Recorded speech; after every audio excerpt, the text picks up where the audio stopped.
వీళ్ళు ప్రతిగానే మళ్ళీ మా మిత్రులు అందరూ రాజేందర్ కానీ అది నందన కూడా ఉండే ఆల్టర్నేట్ ఎట్లా అంటే నేను అన్నా ఇంత దారుణం జరిగిన తదుపరి ఏదైతుందో మనం వేరే ప్రత్యామ్నాయం ఆలోచన చేయడం సమంజసం కాదు. ఆ కుటుంబానికే మనం ఆ పదవి ఇచ్చి గౌరవిద్దాం. అట్లీస్ట్ ఏదైతుందో కన్సోల్ ప్రజల్లో ఏదైతుందో ఒక కార్యకర్త దారుణంగా చంపబడితే ఆ కుటుంబానికి అండగా నిలిచింది పార్టీ ప్రభుత్వాన్ని ఒక సంకేతం ఇస్తాం.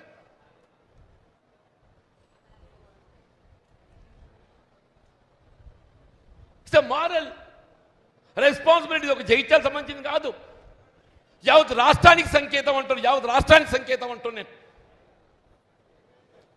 ఒక కార్యకర్త పదవి ఆశిస్తూ ప్రభుత్వ నిర్లక్ష్యంతో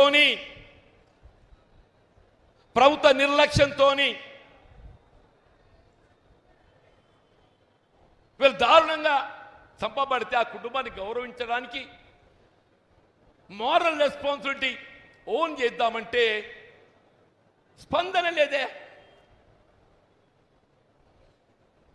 అంటే వీళ్ళు ఈ దారుణ కాండలో ప్రత్యక్షంగా మీ బాధ్యత లేకపోవచ్చు, మీకు సంబంధం లేకపోవచ్చు, కానీ మీకు మారల్ రెస్పాన్సిబిలిటీ లేదా? మీ మారల్ రెస్పాన్సిబిలిటీ లేదా అని చెప్పంటున్నాను నేను. మీరు గట్ట ఈ మార్కెట్ కమిటీ చైర్మన్ నామినేషన్ ప్రతిపాదన లైవ్ ఓవర్ చేసి హోల్డ్ చేయకుంటే వాడు నామినేట్ చేయబడి బాధ్యత చేపడితే వాని అదృష్టం అని బతికితుండే కావచ్చు, వాని అదృష్టం అని బతికితుండే కావచ్చు.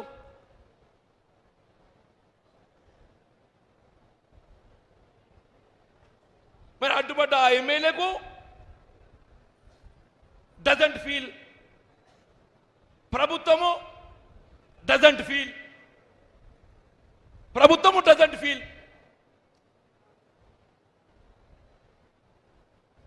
2 సంవత్సరాలు గడుస్తుంది, 2 సంవత్సరాలు గడుస్తుంది.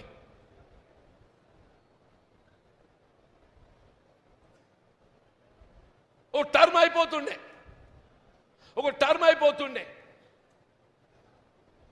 నాకు ఆ మైపాన్ చూసినప్పుడల్లా నాకు ఆ కుటుంబం జాబితాపూర్ కుటుంబం I feel myself guilty. వాళ్ళు ఒక విధంగా ఏదైతుందో ఆ గంగారెడ్డి నామినేషన్ చేయించలేకపోవడం లోపల నా వైఫల్యం కూడా కారణం. ఇవాళ ఆయన ప్రాణం నేను కూడా ఒక బాధ్యత అనుకుంటే మీరు అనుకుంటారు నాకు తెలియదు, అడ్డుపడ్డోళ్ళు అనుకుంటారు నాకు తెలియదు, కానీ చేయించలేకపోయినోడిని నేను బాధ్యత ఫీల్ అవుతానా? నేను ప్రభుత్వాలు కొనసాగు అని చెప్పంటే నన్ను ఏ విధంగా కొనసాగమంటారా? నా కార్యకర్తల హక్కులను కాపాడలేక ఆ కుటుంబం బలైపోతే మీ సంయమనం పాటించాలి. ఏ సంయమనం పాటిస్తున్నా? ఆయన సంయమనం పాటించినా బెటర్ లేట్ దాన్ ఎవర్, ఏదో న్యాయం జరుగుద్ది అనుకున్నాను. ఇప్పుడు స్వయంగా ముఖ్యమంత్రి గారు వారు స్వయంగా ఉత్తర్వులు జారీ చేయమన్నాక కేసీ వేణుగోపాల్ గారు అష్యూరెన్స్ పక్కన పెట్టండి. ముఖ్యమంత్రి గారు స్వయంగా లక్ష్మణ్ కుమార్ గారు వారి లైవ్ ఎవిడెంట్ వారు సుముఖంగా ఏదైతుందో ఉత్తర్వులు జారీ చేయమని చెప్పినాక ముఖ్యమంత్రి గారి యొక్క మాటకే ఇవాళ ఏదైతుందో మరి విలువ లేక కార్యకర్త కిరాతంగా బలైపోతే మరి ఎక్కడ రక్షణ అని చెప్పంటుండే ఎవరు కాపాడాలంటుండేను? పదవుల కోసం తాపత్రయం కాదు, కానీ కళ్ళ ముందట పదవుల నియామకంలో ఏదైతుందో జరుగుతున్న పరిణామాల వల్ల కార్యకర్తల కుటుంబాలు బలైపోతే పార్టీ స్పందన లేకుంటే, ప్రభుత్వ స్పందన లేకుంటే మరి ఏ విధంగా కొనసాగడం అని చెప్పండి. ఎండోమెంట్ నియామకాలు ఒక దుబ్బరాజేశ్వర స్వామి మినహా అన్ని. నేను స్వయంగా న్యాయవాదిని.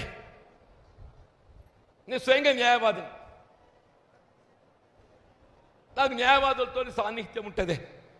Because I was practising advocate and tomorrow I make practice any time. ప్రభుత్వ న్యాయవాదుల నియామకాలలో కూడా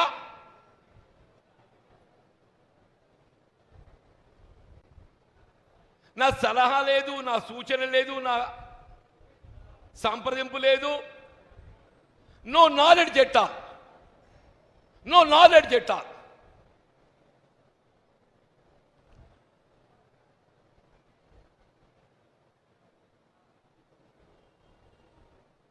ఇలా గవర్నమెంట్ అడ్మినిస్ట్రేషన్ ఏ విధంగా కొనసాగుతుంది గమనిస్తుందా? నిన్న టీఆర్ఎస్ ప్రభుత్వ హయాంలో ఏ పోలీస్ అధికార యంత్రాంగం ఇదే కాంగ్రెస్ కార్యకర్తలపై నియంత్రిత పోగడలతో ఏదైతుందో ఆధిపత్యం అరాచకం చేసిన వాళ్ళని తీసుకొచ్చి మళ్ళీ వాళ్ళ జగిత్యాల పెట్టి అదే నిన్న టీఆర్ఎస్ పోతాడు చుట్టమవుతాడు, కాంగ్రెస్ పోతాడు కుర్చీ ఉండదు, వానికి ఎంట్రీ ఉండదు.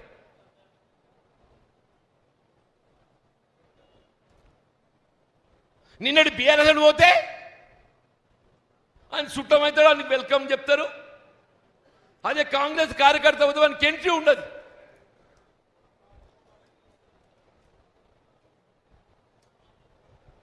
కనీసం ఈ ప్రభుత్వం మాది అనే ఫీలింగ్ ఉండాలని ఉండద్దే? ఈ ప్రభుత్వం మాది అనే ఫీలింగ్ ఉండాలని ఉండద్దు అని చెప్పంటున్నాను నేను.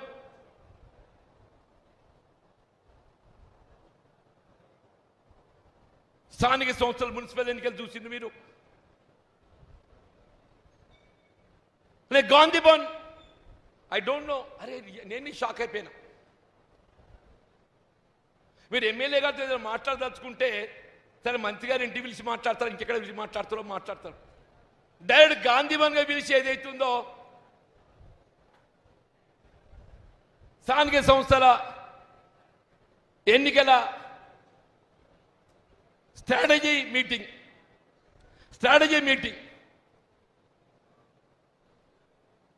స్పీకర్ గారి దగ్గర ఏదైతుందో ఆయన యాంటీ డిఫెక్షన్ అది లా ఏదైతుందో అది తీర్పుకున్నది.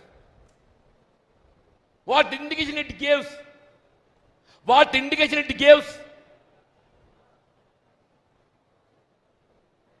వీళ్ళ కాంగ్రెస్ పార్టీ ఇదొక జాతీయ పార్టీ. తెలంగాణ రాష్ట్రంలో మనం తీసుకోబోయే నిర్ణయాలు ఏదైతుందో ఇవి జాతీయ స్థాయిలో ప్రతిబింబింపజేస్తాయి.